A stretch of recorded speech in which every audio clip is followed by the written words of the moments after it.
Sejak awal bulan ini, sebagian kepesertaan Badan Penyelenggara Jaminan Sosial Kesehatan atau BPJS Kesehatan untuk penerima bantuan iuran atau PBI mengalami penonaktifan. Tak ayal, para pasien yang mendadak dinonaktifkan kepesertaan PBI-nya pun kelabakan, tak terkecuali pasien cuci darah. Soal status kepesertaan PBI yang mendadak dinonaktifkan ini, Direktur Utama BPJS Kesehatan Ali Gufron Mukti akhirnya angkat bicara.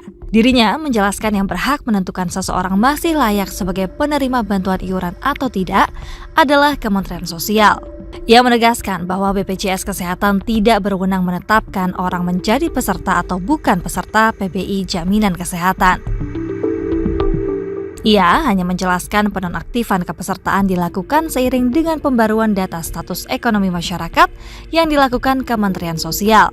Dengan begitu, seusai pembaruan data akan ada peserta yang tidak termasuk kriteria tersebut dan digantikan oleh masyarakat yang dianggap lebih berhak.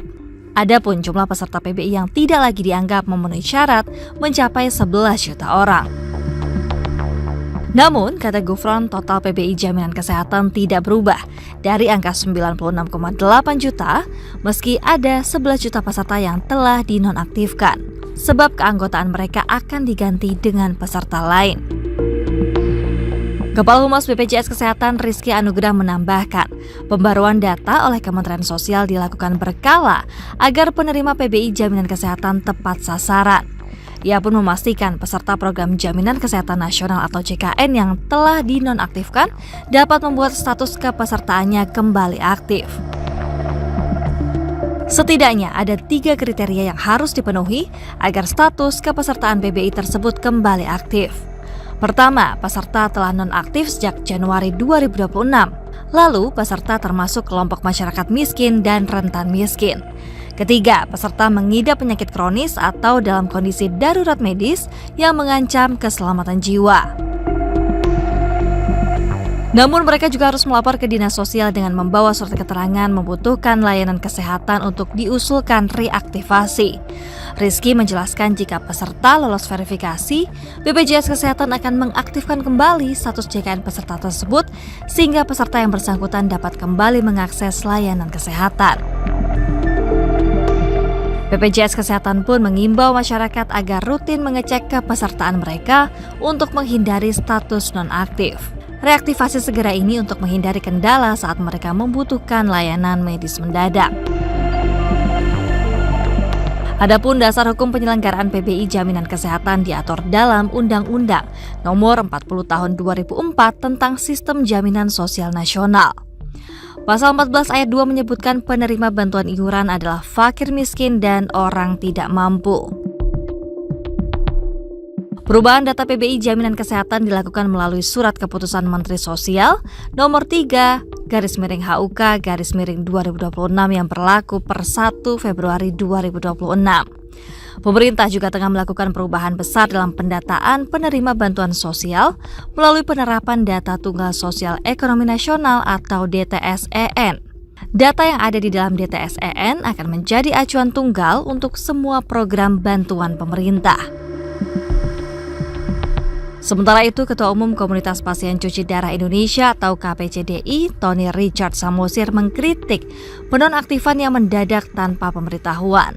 Sebab dampaknya dirasakan langsung oleh pasien gagal ginjal yang butuh cuci darah segera.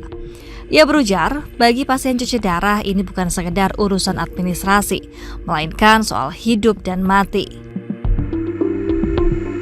Tony mengatakan pasien tidak seharusnya menjadi korban uji coba aturan atau kesalahan data. Hingga kini, KPCDI menerima 30 laporan perihal pemutusan PBI Jaminan Kesehatan secara tiba-tiba. Meski ada yang berhasil aktif kembali status kepesertaannya, bukan berarti tindakan penonaktifan status bisa dilakukan mendadak karena akan berakibat fatal terhadap pasien. Dia menyarankan notifikasi setidaknya diberikan minimal 30 hari sebelum status dinonaktifkan. Belakangan, Menteri Sosial Saifullah Yusuf meminta manajemen rumah sakit tetap melayani pasien cuci darah peserta PBI Jaminan Kesehatan yang sedang butuh layanan darurat. Dia menyatakan manajemen rumah sakit tidak perlu khawatir karena biaya pengobatan akan tetap ditanggung BPJS Kesehatan.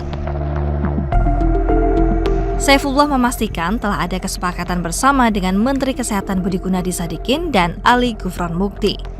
Intinya, status kepesertaan PBI pasien yang benar-benar berasal dari keluarga tidak mampu dan masuk kelompok desil 1-4 akan otomatis aktif kembali.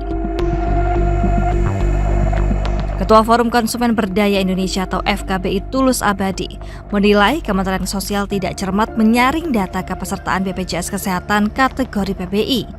Ia menyayangkan yang terjadi saat ini justru anomali ketika masyarakat menengah ke bawah tiba-tiba dianggap naik kelas dan dikeluarkan dari kepesertaan PBI. Sementara itu, di lain pihak, pemerintah berencana memutihkan tunggakan iuran peserta BPJS Kesehatan kategori mandiri. Tulus juga meminta Kementerian Sosial bisa belajar dari keputusan penonaktifan status kepesertaan sebelumnya, sehingga tidak ada peserta PBI yang terlantar saat menggunakan, apalagi jika sudah mengancam nyawa.